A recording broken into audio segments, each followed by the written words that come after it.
Hello, ça y est, c'est l'été, la chaleur est arrivée.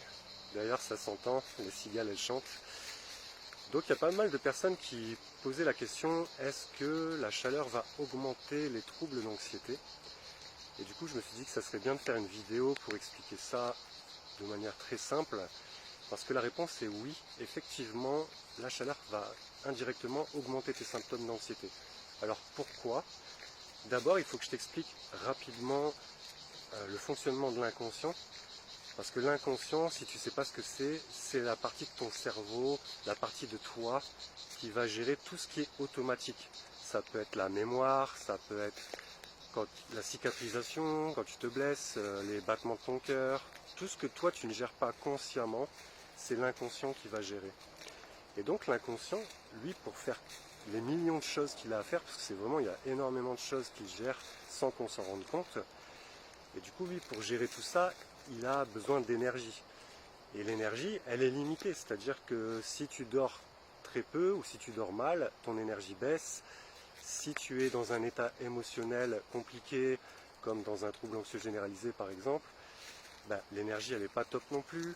Si tu n'as pas des activités qui vont te donner de l'énergie, qui vont te faire du bien, ou des relations sociales qui vont te nourrir émotionnellement parlant, tout ça, ça va faire que tu as une énergie basse.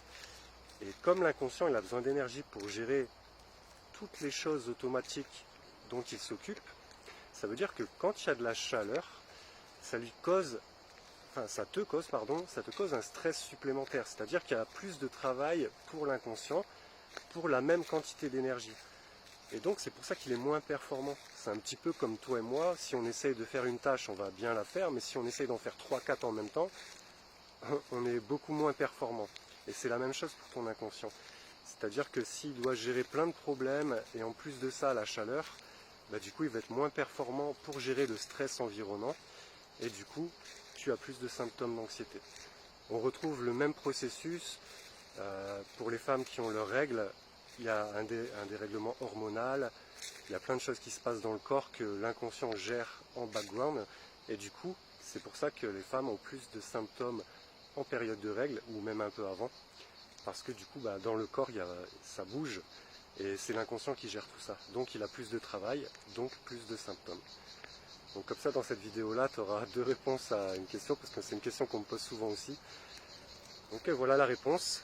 Si tu as chaud, essaye de favoriser ton corps, c'est-à-dire apporter plus d'eau, plus de repos, essaye de t'apporter des moments de repos, plus de calme, des moments de silence, des moments aussi qui te font du bien émotionnellement parlant, un peu comme les enfants, jouer, s'amuser, discuter avec des gens, avoir des relations sociales, tout ça, ça va te donner de l'énergie, ça va te rebooster, donc ton inconscient aura plus d'énergie pour gérer tous les stress, dont la chaleur, et c'est comme ça que tu te sentiras mieux, et c'est comme ça que tu pourras mieux gérer tout ça.